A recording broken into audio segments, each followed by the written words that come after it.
ఆప్ key అదాలత్లో Madhya Pradesh chief minister Mohan Yadav గారి మీదున్న ఆరోపణ ఈయన ఎప్పుడూ కూడా ఆయన కాలంలోనే ఉండిపోతారు. మోహన్ గారు, మీ జీవితానికి సంబంధించిన ఎన్నో రహస్యాలు ఇవాళ నేను ప్రజలకి చెప్పబోతున్నాను. మీ ఫ్రెండ్స్ మీ గురించి నాకు చాలా విషయాలు చెప్పారు. మధ్యప్రదేశ్లో చెప్తారు కదా, దారాన్ని వదిలేయమని. ఆ విధంగా మీకు ఎలాంటి సమస్య లేదు? లేదు, నాకే సమస్య లేదు. కానీ నేను చూస్తూనే ఉన్నాను, మీరు చేస్తున్న ఈ రీసెర్చ్ని ఎంతో అద్భుతంగా ఉంది. మీకు నా అభినందనలు. అంటే 1982లో మీకు మెడికల్ కాలేజ్లో అడ్మిషన్ వచ్చిందని మీ ఫ్రెండ్స్ చెప్పారు. ఎంబీబీఎస్ చదవాలి, నా కొడుకు డాక్టర్ అవ్వాలని మీ కుటుంబంలో అందరూ కోరుకున్నారు. కానీ మీరు బీఎస్సీ చదివి ఎన్నికల్లో పోటీ చేశారు, అవునా? అప్పట్లో నేను బీఎస్సీ సెకండ్ ఇయర్ చదువుతున్నప్పుడే జాయింట్ సెక్రటరీగా పోటీ చేశాను. ఆ టైంలో పీఎంటీ ఎన్నికలు జరిగేవి. పీఎంటీని క్లియర్ చేసిన తర్వాత నాకు మెడికల్ కాలేజీలో సీట్ వచ్చింది. 10 ఏళ్లగా నేను సైన్స్ కాలేజీలో గెలిచిందే లేదు. ఎన్నో పరీక్షలుండేవి. అప్పట్లో నా ఫ్రెండ్స్ చెప్పేవారు, నువ్వెందుకు ఎంబీబీఎస్ చదువుతున్నావు, బీఎస్సీ పూర్తి చేసి ఎన్నికలకు వెళ్ళిపో అని. సరే, నేను పార్టీ తరఫున పోటీ చేద్దామని బీఎస్సీ పూర్తి చేసి ఎంబీబీఎస్ని వదిలేశాను. సెకండ్ ఇయర్లోనే ప్రెసిడెంట్ని అయిపోయాను. దేవుడి దయ వల్ల బీఎస్సీ పూర్తి చేసి మిగిలిన చదువులన్నీ చదివాను. కానీ ఎప్పుడూ నా ఉద్దేశం ఎలా ఉండేదంటే, ఎవరి జీవితంలోనైనా ఈ చదువులకి డిగ్రీలకి ఒక విలువ ఉంటుంది, కానీ మనకు నచ్చిన విషయాలు చెయ్యాలి అనిపించేది. మీ దారిలో మీకు నచ్చింది చేయాలనుకున్నారు? లేదు, నేను చెయ్యాలనుకోలేదు. కానీ ఏ విషయం చేసినా కరెక్ట్గా చేయాలనుకునేవాడిని. నాకు ఇంకొక విషయం కూడా తెలిసింది. 1986లో మీకు డెప్యూటీ కలెక్టర్ అయ్యే అవకాశం వచ్చిందట? అవును, నిజమే. ఎంపీపీసీ ద్వారా నాకు చెప్పారు, మీరు బీఎస్ఎల్ పూర్తి చేసినందువల్ల డిప్యూటీ కలెక్టర్ అవ్వచ్చు అని చెప్పారు. అప్పుడు నేను డిప్యూటీ కలెక్టర్ని అవ్వచ్చు, మన సర్వీస్లో మన జీవితం వ్యక్తిగతంగా ఉండొచ్చు, కానీ ఇటువంటి వాళ్ళు ఎంతోమంది ఉన్నారు. దయచేసి అపార్థం చేసుకోకండి. గతంలో ఇటువంటివి ఎన్నో ఉదాహరణలున్నాయి. ఇప్పుడు నేను ముఖ్యమంత్రిగా, విద్యామంత్రిగా యువతను పిలిచి తర్వాత ఏం చేయబోతున్నారని అడిగితే, ఒకరు కలెక్టర్ని కావాలంటారు, ఒకరు డాక్టర్ కావాలంటారు, ఒకరు ఇంజనీర్ కావాలంటారు, కానీ ఎవరు రాజకీయవాదిని కావాలని కోరుకోరు. ఎందుకు రాజకీయవాది కాకూడదు? అందులో కూడా సాధించవచ్చు. నేను చెప్పేది అదే. అది మాత్రమే కాకుండా మీకు యాక్టర్ అయ్యే అవకాశం కూడా వచ్చిందని విన్నాం. మీరు నాటకాల్లో ఎక్కువ యాక్ట్ చేసేవారట? అది నిజమే. నేను స్కూల్ చదువుతున్నప్పుడు మొదలైంది. ఆ తర్వాత నేను టూరిజం చైర్మన్గా ఉన్నప్పుడు, విద్యామంత్రిగా ఉన్నప్పుడు ఇటువంటి చారిత్రాత్మక సంఘటనలు నాటకంగా స్టేజ్ మీద పెర్ఫామ్ చేసేవాళ్ళం. వాటిలో మన గతానికి చెందిన ప్రసిద్ధ పేజీల్ని ఈనాటి యువతరానికి చూపించాలి అనుకున్నాను. అంటే సామ్రాట్ విక్రమాదిత్యుల గురించి ఒక పెద్ద నాటకం జాంతా రాజా అలాంటిది కొద్ది రోజుల క్రితం ఢిల్లీలో ప్రదర్శించాం. విక్రమాదిత్య చరిత్ర గురించి ఆ నాటకంలో ఎన్నో విషయాలు ఉంటాయి. అందులో 200-300 మంది కళాకారులతో పనిచేయడం అంటే ఓ పెద్ద వేదిక కావాలి. అప్పుడు నా మనసుకు ఏమనిపించిందంటే, అందులో చిన్న కార్మికులు పనిచేసినప్పటికీ ఎంత పెద్దవారైనా సరే వారితో కలిసి పనిచేయాలి. నటన ద్వారా మనలో ఉన్న ప్రతిభ బయటకొస్తుంది, అందరి నమ్మకం లభిస్తుంది, టీం స్ట్రాంగ్ అవుతుంది. నటన అనేది దేవుని ఆశీర్వాదం. దాన్ని ప్రదర్శించడంలో తప్పే ఉంది, ఎంతో బాగా చేయొచ్చు. అందుకని నేను ఆ బాటలో వెళ్ళాను. చూడండి, మధ్యప్రదేశ్ నుంచి గొప్ప గొప్ప ఆర్టిస్టులు వచ్చారు. కిషోర్ కుమార్, లతా మంగేష్కర్, సల్మాన్ ఖాన్, ఇందోర్కి చెందిన వాళ్ళు. ఇలా నేను కూడా ముంబైకి వెళ్ళి హీరో అవ్వాలని మీకు అనిపించలేదా? నేను ఉజ్జయిన్లో ఉన్నప్పుడు చూసుకున్నారంటే కళ కోసం ఒక ప్రత్యేకమైన అంశం ఉండేది. దాన్ని బట్టి చూసుకుంటే నేను ఇంతకు ముందు చెప్పినట్టే ఉజ్జయిన్లో నేను ఒక పునర్జీవితాన్ని ఇవ్వాలని కోరుకున్నాను. చెప్పాలంటే అది మన సాంప్రదాయం. అందుకోసమే నేను నా ఆసక్తిని నా నాటకాల్లో ప్రదర్శించాను. కానీ మీ నాన్నగారు మిమ్మల్ని పెద్ద పైల్వాన్ చేయాలనుకున్నారు.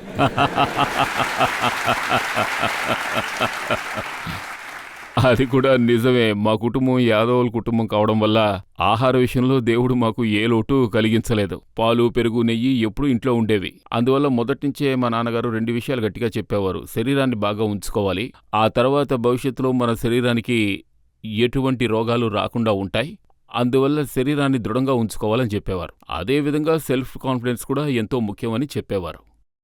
మధ్యప్రదేశ్లో, ఇందోర్లో, ఉజ్జయిన్లో జనాలు మీ ఖడ్గం తిప్పే స్టైల్ని, అలాగే మీరు కర్ర తిప్పే స్టైల్ని చూసారంటే ఆశ్చర్యపోతారట. ఆశ్చర్యపోతారో లేదో నాకు తెలియదు, కానీ నేను బాగానే చేసేవాడిని అంతే. ఎందుకంటే అది ఉజ్జయిన్, మన నగరం. అందువల్ల నేను కత్తిసాము బాగానే చేసేవాణ్ణి. పైగా నాకెంతో ఇష్టం, సరదాగా చేసేవాణ్ణి. అలా చేయడం వల్ల మన శరీర అవయవాలన్నీ యాక్టివేట్ అవుతూ ఉంటాయి. ఆ దేవుని దయ వల్ల మన శరీరంలో అన్నీ ఉన్నాయి. వాటిని దేవుడు మనకిచ్చారు, మనం వాటిని ఉపయోగించుకోవాలి. సెల్ఫ్ డిఫెన్స్ దృష్టితో కావచ్చు, సెల్ఫ్ కాన్ఫిడెన్స్ దృష్టితో కావచ్చు. మన 64 కళల్ని, 14 విద్యల్ని ఉపయోగించుకోవాలి. అప్పుడే మీలో చాలా కళలున్నాయి. మీ స్నేహితులు ఏమన్నారంటే క్షిప్రా సరస్సుని మీరు ఈదుకుంటూ వస్తారట. ఆ దేవుని అనుగ్రహం ఉంది. ఈత కొట్టడంలోనే సంతోషం ఉంటుంది. పెద్ద వరద లాంటిదేవైనా వస్తే అందులోకి దూకి ఈదుకుంటూ అటే ఒడ్డుకు వెళ్తే మనలో సెల్ఫ్ కాన్ఫిడెన్స్ పెరుగుతుంది. నీటిలో ఎవరైనా పడిపోతే కాపాడే అవకాశం కూడా ఉంటుంది కదా. ఇలాంటివన్నీ మనం చేయాలి. అదే మనకి మంచిది. మీ చిన్నప్పటి ఫ్రెండ్ ఒక ఆయన చెప్పారు, మీరు సినిమా చూడటానికి వెళ్ళినప్పుడు క్యూలో నుంచుని టికెట్ కొనడం మీకు అసలు నచ్చేది కాదట. దబంగ్ స్టైల్లో తిన్నగా మేనేజర్ దగ్గరికి వెళ్ళి బెదిరించి టికెట్ తీసుకునేవారట. కాదు, అలాంటిదేం లేదు. లేదు, ఇది వ్యతిరేకంగా ఉంది. నేనెప్పుడూ కాలేజీలో స్టూడెంట్ లీడర్షిప్ నుంచి ప్రెసిడెంట్నయ్యాను, యూనివర్సిటీ ప్రెసిడెంట్నయ్యాను. మా కాలంలో చెప్పాలంటే యూజువల్గా సినిమాలు చూడ్డాన్ని అవాయిడ్ చెయ్యాలి. ఎందుకంటే ఆ కాలేజ్ టైంలో గొడవలు ఎక్కువగా జరుగుతూ ఉండేవి. ఆ గొడవల మధ్యన థియేటర్లో కూర్చుని పూర్తి సినిమా చూడడం అనేది ఒక సవాలే. ఆ సమయంలో నాకు తెలిసిన వాళ్ళకి ఎన్నో సంఘటనలు జరిగాయి. కానీ ఏదైనా మంచి సినిమా వస్తే దాన్ని చూసి తీరాలిగా. అక్కడున్న మేనేజర్స్ అందరూ నాకు తెలిసిన వాళ్లే. నేను బెదిరించక్కర్లేదు, ప్రేమగా అడిగితే చాలు. మీరు ఉద్యోగానికి వెళ్ళడానికి ఇష్టపడలేదు. అది మీరు గౌరవం తక్కువ అనుకున్నారు. అందుకనే మీ నాన్నగారు మీ చేత వ్యాపారం పెట్టించారు. మీరు చెప్పే విషయం నిజమే. వాస్తవానికి ఇటువంటి సాంప్రదాయం మన దేశంలోనే ఉంది. కావాలంటే మీరే ఆలోచించండి. మధ్యప్రదేశ్లో ఉద్యోగ అవకాశాలు 9 కోట్ల ప్రజల్లో 10 లక్షల మందికే లభిస్తాయి. మన దేశంలోని అన్ని రకాల భద్రతా దళం సర్వీసులు చూసుకుంటే మన దేశం 140 కోట్ల మంది ప్రజలున్నారు. కనుక మనం సెల్ఫ్ కాన్ఫిడెన్స్తో ఉండి తీరాలి. మనం వ్యవసాయం చేయొచ్చు, పశువుల్ని పెంచొచ్చు, వ్యాపారం చేయొచ్చు, ఎంతో మందికి ఉద్యోగాలు ఇవ్వచ్చు. మా నాన్నగారు ఇలా ఎంతో మందికి సహాయం చేశారు. అందుకే మా నాన్న వెంటనే నాకు రెస్టారెంట్ ఓపెన్ చేసి ఇచ్చారు. మేము 3 అన్నదమ్ములం. మాతో ఆయన క్లియర్గా చెప్పేశారు, చదవాలనుకుంటే చదివేసి ఈ రెస్టారెంట్ రన్ చేసి సెల్ఫ్ కాన్ఫిడెన్స్తో ఉండండి అని. నేను ఆ సంతోషంతోనే ఉదయం నుంచి ఈ షాప్లో పకోడా చేయడం ఎవరి దగ్గర నేర్చుకున్నారు?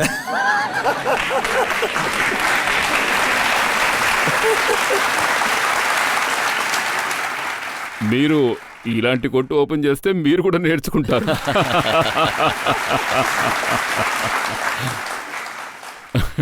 మనం ఒక రెస్టారెంట్ని రన్ చేస్తే మనకి తెలుస్తుంది. ఉదయం నుంచే దాన్ని రన్ చేయాల్సి ఉంటుంది. కొన్ని సమయాల్లో వంట చేసేవాళ్ళు రాకపోతే మనకు తెలిసింది వెళ్ళి వండాలి, లేదంటే కొట్టును మూసుకోవాల్సిందే. ఇలాంటి చిన్న చిన్న అనుభవాలు మనకి కలుగుతూ ఉంటాయి. కానీ అప్పట్లో నేను మొదటి ఏడాది రెస్టారెంట్ నడుపుతున్నప్పుడు నాకు తెలుసు, ఒకవైపు నేను ఎన్నికల్లో పోటీ చేస్తూ ఉన్నాను. నీకు ఇబ్బందిగా ఉందా అని మా నాన్న అడిగారు. ఎందుకంటే నేను ఉదయం నుంచి సాయంత్రం వరకు ఉండాలి, కాలేజీకి వెళ్ళాలి, ఎన్నికల్లో పోటీ చేయడానికి టైం లేదు. అప్పుడు మా నాన్నగారు ఖచ్చితంగా నువ్వు చదివి తీరాలి, ఒకవైపేమో కొట్టు, కానీ కొట్టు కోణాన్ని మార్చేశారు. నువ్వు వెళ్ళి హోటల్ ఓపెన్ చేసుకో. హోటల్ అడ్వాంటేజ్ ఏమిటంటే 11 గంటల నుంచి 3 గంటల వరకు ఉంటుంది, తర్వాత 7 నుంచి 10 వరకు. కానీ కొట్టు ఖచ్చితంగా ఉండాలన్నారు. అప్పుడు నేను బీఎస్సీ పూర్తి చేశాను. నాకు ఇంకా కొంచెం టైం అవసరం అయ్యింది. విద్యార్థి పరిషత్లో ఆల్ ఇండియా స్టేట్ లెవెల్లో పనిచేస్తూ ఉండేవాడిని. మా నాన్న నువ్వేమైనా చేసుకో కానీ వ్యాపారాన్ని మాత్రం వదిలిపెట్టకు అనేవారు. మా నాన్నగారు చెప్పింది ఈనాటికి నాకు ఉపయోగపడుతోంది. నేను ఇప్పటి వరకు ఎన్ని పదవుల్లో ఉన్నా, విద్యామంత్రిగా ఉన్నాను, ఎమ్మెల్యేగా ఉన్నాను, టూరిజం చైర్మన్గా ఉన్నాను, యూడీఏ చైర్మన్గా చేశాను. అయినా కూడా నా వ్యాపారాన్ని కుటుంబంతో నిజాయితీగా ప్రైవేట్ రంగంలో నేను ఇప్పటికీ చేస్తూనే ఉన్నాను. అది నాకు గర్వకారణం. మీ యూత్ కెరియర్ని తిరగి చూసామంటే మీరు ఏం చేసినా చివరికి పాలిటిక్స్కి వచ్చేస్తున్నారు. అలాంటి ఒక ఆశ మీలో ఉందన్నమాట. మీరు రాజకీయాల గురించి మీ అక్క దగ్గర నేర్చుకున్నారట, నిజమా? అవును, నిజమే. మా ఇంట్లో మా అక్కే నాకంటే ముందుగా రాజకీయాల్లోకి వచ్చింది. తను నగర నియోజకవర్గంలో 6 సార్లు పోటీ చేసింది. తన తర్వాత నేను పాలిటిక్స్లోకి వచ్చాను, ప్రజాక్షేత్రంలో ఎన్నికల కోసం. కానీ అక్క ప్రత్యేకత ఏమిటంటే తను ఏ వార్డులో పోటీకి వెళ్ళినా, ఏ సీటు కోసం పోటీకి వెళ్ళినా తను ఖచ్చితంగా విజయం సాధించేది. తన గుణం నాకు బాగా నచ్చేది. నేను ఇలాగే ఉండాలనుకునేవాణ్ణి. మనం ఎక్కడికి వెళ్ళినా గెలిచి తీరాలి. మీకు రాజకీయాలంటే చాలా ఇష్టం కాబట్టి ఆ కుటుంబానికి చెందిన అమ్మాయినే పెళ్లి చేసుకున్నారు. నిజమే. అది దేశీయ స్వయం సేవక కుటుంబానికి చెందినవారు. మన ప్రచారకర్తలు బాబాసాహెబ్ నాటో, సాలిగ్రామ్జీ తోబర్, వీళ్ళందరూ మా విద్యా పరిస్థితిని ఎంతో శ్రద్ధగా చూసుకునేవారు. నేను ఉదయం ఇంట్లోంచి బయటకు వచ్చానంటే మ్యాక్సిమం పార్టీ పనుల మీదే ఉండేవాణ్ణి. మా ప్రచారకర్తల పని ఏమిటంటే ఇంట్లోంచి బయటకొచ్చామంటే మనం సమయాన్ని దేనికోసం వెచ్చిస్తున్నాము అనేదాన్ని ముందుగా కుటుంబానికి తెలియజేయాలి. లేదంటే రోజూ గొడవలే. నాకు ఎంతో గర్వంగా ఉంది, ఇంతవరకు మా కుటుంబంలో ఎలాంటి గొడవలు జరగలేదు. కానీ ఇప్పుడు గొడవ పడడానికి దారి లేనట్టు అన్ని దారులు మీరు మూసేశారు. ముఖ్యమంత్రి ఇంట్లో మీరు ఒంటరిగా ఉంటున్నారు, పెళ్ళాం పిల్లలు ఎవరూ లేరు. ఆహా! నేను సుమారు 8 సంవత్సరాలు ఉజ్జయిన్లో అభివృద్ధి పథకాల మంత్రిగా ఉన్నాను. 4 సంవత్సరాలు ఉజ్జయిన్ పర్యాటక సంఘ మంత్రిగా పనిచేశాను. తర్వాత 2013లో ఎమ్మెల్యేనయ్యాను. 2020 నుంచి 24 వరకు విద్యామంత్రిగా చేశాను. 23 వరకు. మా కుటుంబం నుంచి నాకెప్పుడూ ఆదరణ ఉండేది. నేను ప్రభుత్వ పదవిలో ఉన్నా మా కుటుంబం ఎప్పుడూ ప్రభుత్వ క్వార్టర్స్లో ఉండేది కాదు. అందుకు నాకు పూర్తి స్వేచ్ఛను ఇచ్చారు. ఇది గౌరవనీయులైన మోడీ గారిని చూసి తెలుసుకున్నది. ఆయన బంధువులెవరూ ఆయన్ని కలవడం లేదు, ఆయన సీఎంగా ఉన్నప్పటి నుంచి ఇప్పటి వరకు. ఆ విధంగా ఎందరో గౌరవనీయ ముఖ్యమంత్రులు, పెద్ద పెద్ద నాయకులు, వాళ్ళ ఆశీర్వాదాలు మనకున్నాయి. మనకి బాధ్యత లభించింది. దాన్ని పరిపూర్ణంగా చేయడానికి మనకి టైం కావాలి. మా ఇంట్లో వాళ్ళు నాకు పూర్తి సపోర్ట్ ఇచ్చారు. అందువల్లే నేను మీ కుటుంబానికి దూరంగా ఉండటం మీకు బాధగా లేదా? కావాలంటే మీరు వాళ్ళనే అడగొచ్చు, నాకెలాంటి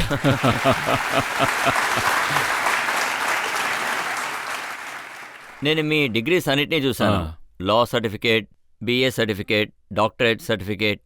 అంటే ప్రజలు ఏం అడుగుతున్నారంటే, మీరు గనక రాజకీయాల్లోకి రావాలనుకుంటే, నాయకుడిగా లేదా చీఫ్ మినిస్టర్గా రావాలనుకుంటే ఇవన్నీ చదవాల్సిన అవసరం లేదు కదా. అయితే చదువుకున్న వాళ్ళు రాజకీయాల్లోకి రాకూడదా? దీనికి నా సమాధానం ఏమిటంటే, చిన్నప్పటి నుంచి నేను ఏ పద్ధతిని ఫాలో అయ్యానంటే, చదువుకునేటప్పుడే మనం ఏ లైన్లోకి వెళ్ళాలనుకుంటున్నామో, నేను ఉద్యోగం చేయాలని చదువుకోలేదు. నేను ఉజ్జయిన్ అభివృద్ధి సంఘానికి నాయకుడిగా ఉన్నప్పుడు నేను ఎంఏ పొలిటికల్ సైన్స్ పూర్తి చేశాను. ఆ తర్వాత పిహెచ్డి చేశాను. అంటే ఈ చదువు అనేది మానసిక కట్టుబాటుకి, ఒక చక్కటి క్రమశిక్షణకి ఎంతో అవసరమైనటువంటి అంశం. మానసిక తృప్తి కూడా ఉంటుంది. చదువుకోవడం వల్ల ఒక వ్యక్తి తనని తానే పలు విషయాల్లో పరిశోధించి చూడగలడు.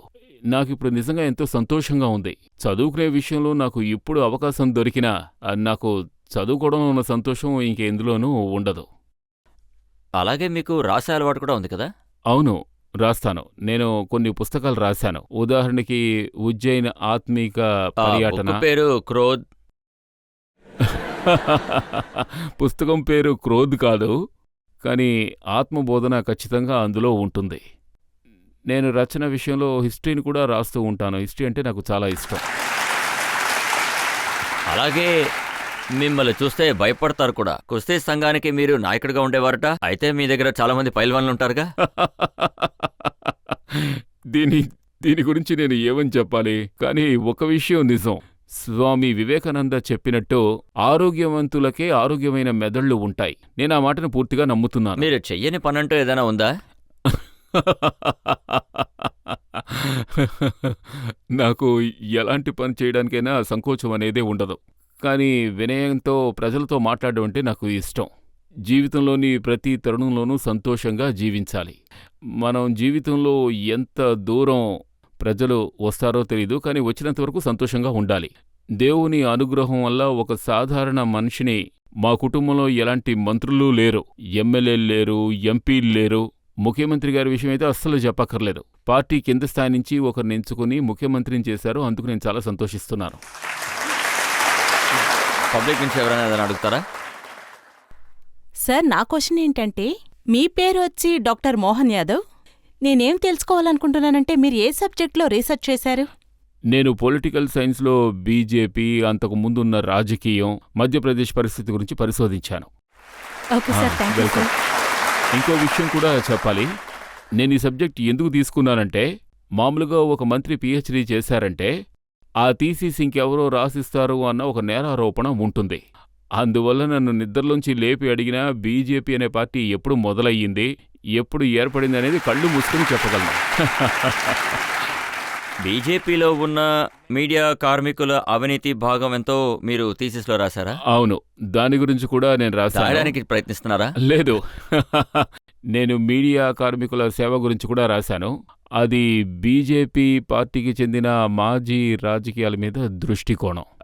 చెప్పాలంటే దీనదయాళ్ ఉపాధి నుంచి మా పార్టీలో ఉన్న అందరూ నిర్వాహకులు, కార్యకర్తలు అందరికీ చదువంటే ఎంతో ఆసక్తి. చనిపోయిన అటల్ బిహారీ వాజ్పేయి, कविता क्या हार में क्या जीत में, किंचित नहीं भयभीत में। ఇలా విద్యాజ్ఞానం కలిగిన వాళ్లే పార్టీలో ఎంతో మంది ఉన్నారు. అందువల్లే ఇలా అందుకనే రాహుల్ గాంధీ గారు ప్రశ్నలు అడుగుతున్నారు, మీడియా వాళ్ళందరినీ బీజేపీ కొనేసిందని. जाकी रही भावना जैसी प्रभु मुरुद देखी तिन तेसी। వాళ్ళకి రాత్రింబవళ్ళు దొంగతనాల గురించి ఏం తెలియదు. దొంగలకి లోకం అంతా దొంగల్లాగే కనిపిస్తుంది.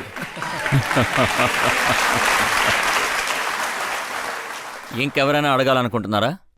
నా ప్రశ్న ఏంటంటే, మీరు చెప్పిన ఒక విషయం చాలా వైరల్ అయిపోయింది. మళ్ళీ యుద్ధం లేకుండా యాదవ్ ఎక్కడా? మీరు ఏ కాంటెక్స్ట్ లో చెప్పారు? మీరు చూసింది నిజమే. అవును, నిజమే. అప్పట్లో మీటింగ్ జరుగుతూ ఉండేది. ఆ మీటింగ్లో నేను మాట్లాడుతూ ఉన్నాను. ఈ విషయం నిజమే. అంటే యాదవ సమాజంతో పాటు వ్యవసాయ సమాజం, మిగిలిన వాళ్ళు కూడా ఆరోగ్యవంతులుగానే ఉంటారు. అందువల్ల ఇలాంటి చిన్న చిన్న విషయాలు జరిగినా కూడా పర్వాలేదు, చూసుకుందాంలే అని చెప్పాను.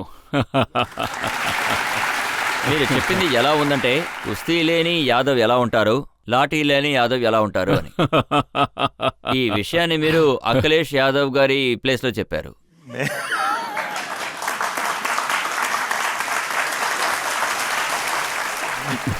నేను లక్నోలో మాట్లాడుతూ ఉండేవాడిని, నాకు తెలుసు. లక్నో ఉత్తరప్రదేశ్ రాజధాని. మా మీటింగ్లో అటువంటి విషయం జరిగింది. కొన్ని సమయాల్లో ఇటువంటివి జరుగుతూనే ఉంటాయి. సో ఇది మభ్యపెట్టిన విషయమేమీ కాదు. అంటే బలవంతులైన వాళ్ళు, తెలివైన వాళ్ళు, ఆరోగ్యవంతులు, ఇలాంటి వాళ్ళు ప్రత్యేకంగా రాజకీయాల్లోకి వస్తే కొన్ని విషయాలు ఇలాగే ఉంటాయి. అందుకు నేను గర్విస్తున్నాను. యాదవులన్నింటినీ మేనేజ్ చేస్తారు, దిగులు పడకండి అన్నాను. ఒక్క ప్రశ్న ఎవరైనా అడగచ్చు. సార్, మీరు ఒకసారి లోక్సభ కోసం ఆసంగఢ్ వచ్చారు కదా, అప్పుడు మా ఫ్రెండ్స్ మధ్యన ఒక గొడవ జరిగింది. మా ప్రాణ స్నేహితులు ఏమంటున్నారంటే, మీరు నకిలీ యాదవ్ అని, అఖిలేష్ యాదవ్ నిజమైన యాదవ్ అని. అయితే సార్, మీరు దీని గురించి ఏమనాలనుకుంటున్నారు? వాళ్ళందరూ మొహం మీద కొట్టే విధంగా చెప్పండి సార్. మా యాదవ్ ఫ్రెండ్స్కి మీరు నకిలీయా లేక నిజమా అని చెప్పండి సార్. నిజం, నకిలీ అనేది ఒకరు చెప్పడం వల్ల నిర్ణయించబడేది కాదు. ఇప్పుడు నేను మీ అందరికీ చెప్తున్నాను, మీరందరూ కూడా మీ కుటుంబానికి సంబంధించిన అమరులైన పుత్రులు, పుత్రికలు. ఎందుకంటే మీ నాన్నగారి వంశం మీ ద్వారా ముందుకు వెళ్తోంది. అందువల్ల నాకు ఇది గర్వమే. ఆ విధంగా చూసుకుంటే అందరూ నిజమైన వాళ్ళు, ఎవరూ నకిలీ కాదు. నేనేం విన్నానంటే, మీకు పాటలు పాడడం అంటే చాలా ఇష్టమని విన్నాను. అందుకని మీరు ఈరోజు మాకోసం ఒక పాట పాడగలరా ప్లీజ్ సార్?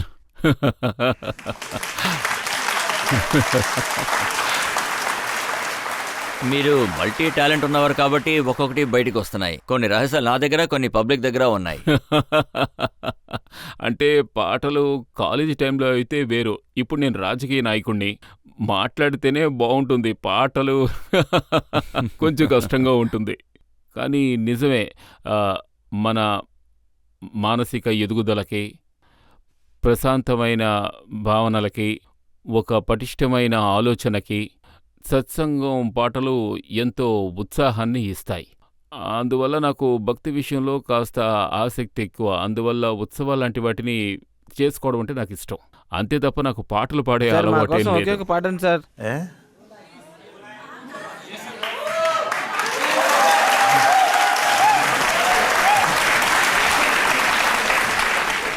बड़ी देर भई नंद लाला, तेरी राह तके ब्रजबाला। ओ बड़ी देर भई नंद लाला, तेरी राह तके ब्रजबाला। बाल बाल एक एक से पूछे, कहाँ है मुरली वाला रे। बड़ी देर भई नंद लाला, तेरी राह तके ब्रजबाला।